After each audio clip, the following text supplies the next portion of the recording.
Ah, shoot. I want to make a new intro, but I have no idea what to make yet. What should I do that isn't just reusing the current one? Got it! Hello, viewers. Yoshi's Funeral here. If you know me, the internet is filled to the brim with nice people. Here and trying to find a good angle to start playing Xbox and chill. I guess maybe trying to find a good angle. My room is so messy. Like, goddamn. In all seriousness, you do have the content which just uplifts you to immeasurable quantities. How about a tune? But the pinnacle of all the internet content for me, circa 2013, relied on text-to-speech, as you may already know from my old days retrospective. Believe it or not, the previous clip has more relevance than you may believe. That was a clip from a rant titled Debunking Reborn Babies, uploaded by Slugger, formerly Sicktard. He at one point made a series called the Autism Parody, which links certain video archetypes that consistently match up together with each other. Now, in hindsight, his view on the autism paradigm is a bit lacking. For reference, here's a map I've done tracking many supposedly autistic YouTube cultures and subcultures. See how many are linked to each other. But to his credit, he did a very entertaining job at highlighting those strange parts of the internet. That includes a notorious Go animated logo blooper series. TTS can be traced back to a variety of things, like Cowbelly Comment Awards, one of the worst series known to man. On the flip side, you've got Guards and Retards by SMG4, at least the older episodes. But I'm strictly focusing on specific subcultures which have them as their focal point. Keyword, Microsoft Sam videos and logo bloopers. Now, text-to-speech origins as a means of entertainment can be traced way back to music sampling. Take songs like Alex Gover's Rappin' Kathy. I forget my destination. Ayers, How Does It Make You Feel? Well, I really think you should quit smoking. And Evil Nines for Lovers, Not Fighters. For lovers, not fighters. These are all songs from 1999 until 2003, before the days of YouTube. Its rise of stardom for me, however, began with Thunderbird's 101, an often proclaimed godfather of the genre. And the shocking thing is that he still has the prowess within that genre today and makes it work. He has aimed for a characterization of Sam in the other voices, and introducing new fads. This is unfortunately something I cannot say for most of these other content creators. At least in the Funny Windows Error sphere, their personalities clash with Thunderbird's a lot. Maybe some of Akarov 2160 as well. Suffice to say, it's hard to riff on these types of things, partly because there isn't anything inherently wrong with the genre. Its whole purpose is to stir laughs from the viewers, not to pull off a complex narrative or serious storyline, most of the time. Point being, I can't really criticize the series as a whole without poking fun at their humor tastes. If anything, I'd say many of the jokes have overstayed their welcome or reek of 2008 meme culture, like that exists. If it makes you any happier, I'll give you a brief synopsis on how I feel of certain Microsoft Sam channels. Thunderbird's 101, classic, still entertaining and kinda funny today. NKR's 200, former favorite, but in hindsight a very flawed writer and boring on many occasions. Seasons 5 and 6 of his Funny Windows Error series are his most monotonous. That and the error censoring. WSAM0TV, I like the Thunderbirds, maybe a little stronger for his time. Though it is a shame he disappeared by the end of 2010. SSGNet124, boring and pandering. Tricky Mario 7654, even more boring and pandering. G-Wizard 777, just okay, filled to the brim with Nintendo and Demperman references. Dexter for doing 50, one of the most sublime and funny the genre's held. Can't say the same for his original series. Mr. Crazy Bolt, almost identical to G-Wizards, but with backgrounds. And there's an ass load of them I can't even remember. Some of whom, such as Akrol 2160, went on to focus all on commentaries. Of fucking course. But yeah, there isn't a whole lot problematic in how their content is presented. I cannot say the same for the logo blooper crowd. Where in frig do I begin with this? Well, it was pretty much kicked off by Dave Madsen. This is where the actual correlation between certain followings starts becoming obvious. Nearly everything pre-2014 has vanished from his channel, but luckily File Preserver archived next to all of his logo bloopers. Let's take a crack at, I'd say 3. It's great to be back in charge of the Looney Tunes intro. It's great to see you back, Sam. I've missed you.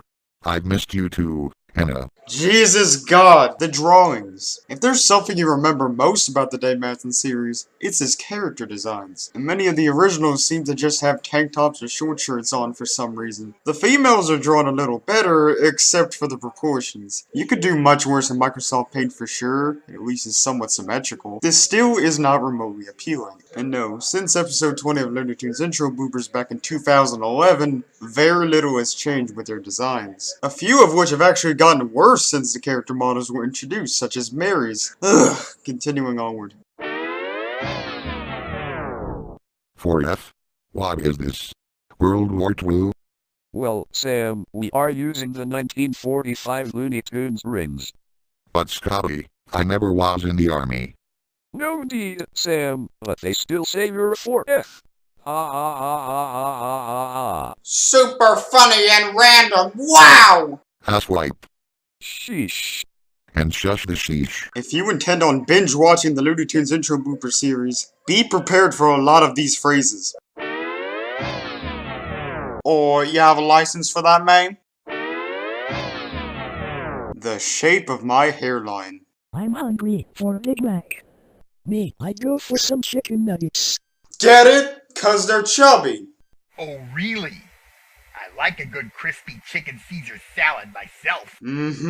Until recently, Dave had superimposed a transparent image of himself. This, to my knowledge, is his first or second proper appearance in a logo blooper episode. And trust me, this is a trend which will pertain to many more of these people.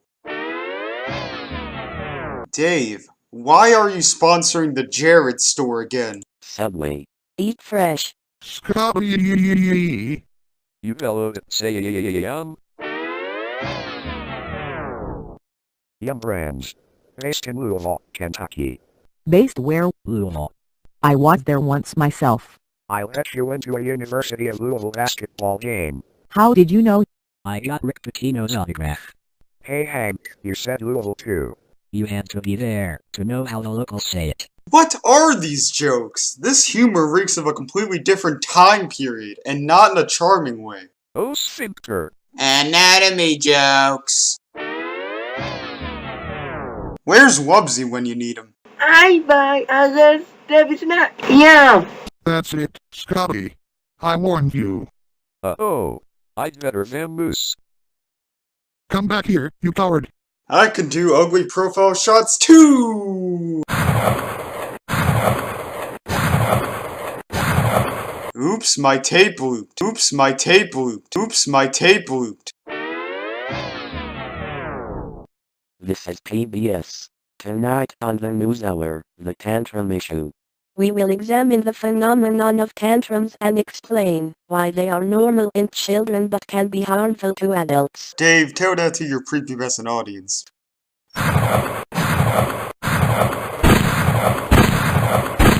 Must not make a Gamers Rise Up joke. What's going on? Sounds like a gun battle outside our studio. I saw an armed Sam chasing Scotty outside. I hope he doesn't shoot him. Neither do I. I love Scotty too much. Sam knows that we in the studio detest violence. You wonder why corrupt politicians vote for egregious gun control and assault weapon bans. But after looking deeper, I can understand why. Just where is Sam, anyway? The intro answered my question. Nice. Execution again? I mean, at least it's more deserving for shooting up outside rather than harassing someone's ex-boyfriend. I'll give it that much.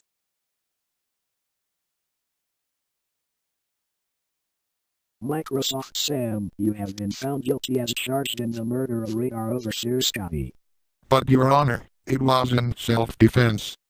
Be silent. The jury rejected your claim of self-defense and you are justly sentenced to death. Also, look at my Robloxian body! If you have any last words, say them now. I will be above Scotty in the afterlife. Listen to Afterlife. By the power vested in me, I order this execution to proceed.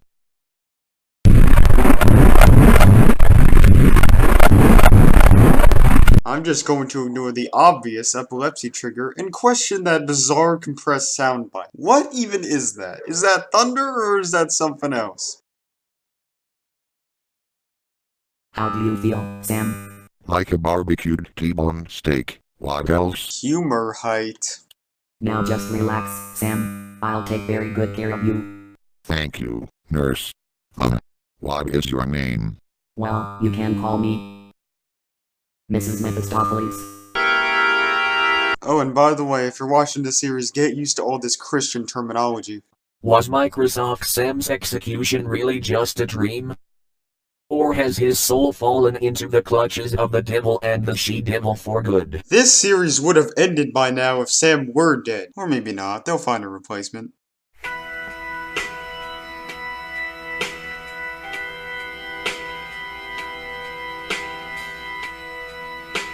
Okay, that is a genuinely sad organ track. Props, Dave, you didn't fully ruin the mood. Okay, now the Viacom one. B_Viacom, where are you at?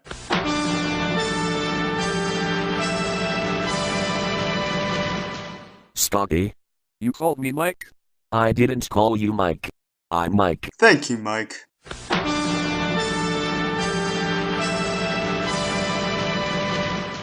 A viaduct presentation. I guess they'll show amusement park rides. I remember the time Sam took me on a boat ride at the amusement park. Oh, I sure miss him.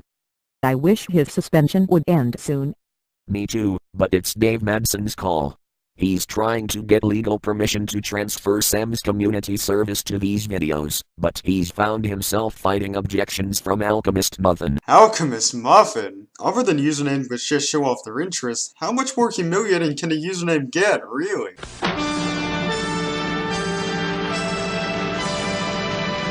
A future which some radical liberals want. Ironically, Viacom's as capitalist as they come.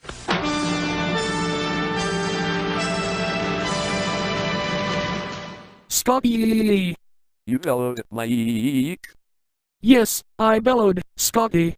Where do you get off calling me an asswipe? That's what Sam calls you all the time. Why won't you admit it? Because it's a lie. I'm not an asswipe. You are.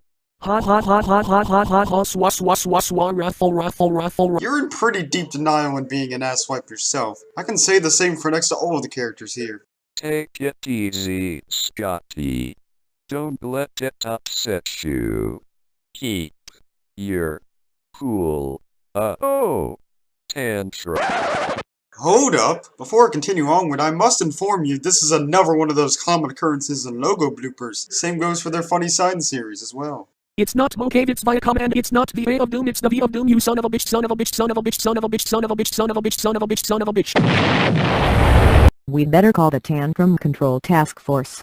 The Tantrum Control Task Force? It's a new organization Dave Madsen has started up to help people addicted to tantrums. Of course it's Dave who propelled this program. He, at least, popularized the theme. If you would like to help someone who has a tantrum addiction, please write to this address. The Tantrum Control Task Force. Care of Dave Madsen Films Incorporated. One big problem, that's no address. You can be sure if it's Westinghouse. Sounds like a cheapo coffee brand. Now what's the Screen Gems S from hell doing in a Viacom ident? I heard you want Microsoft Sam back. If and when you do get him back, I want his soul to take to Satan's kingdom. Sorry, yes from hell, but you can't take Sam's soul to Satan's kingdom without conclusive proof of guilt. God's orders. Do there happen to be any Satanist Dave Madsen fans out there? I'm just curious. Guilt is guilt, and Satan's property is Satan's property. If you interfere, I'll shit all over you. Scat fetishists. Here is an update on the suspension of Microsoft Sam. A court settlement has been reached. Microsoft Sam's community service has been officially transferred to the custody of Dave Madsen Films Inc., and the suspension has been officially lifted. Also, Dave Madsen has won a restraining order against Alchemist Muffin, preventing him from seeking termination of Dave Madsen's YouTube account. Dave, I get this is 2012 drama I'm dealing with here, but this is not how reporting works. Turns out the Alchemist Muffin thing was more subliminal than I once thought.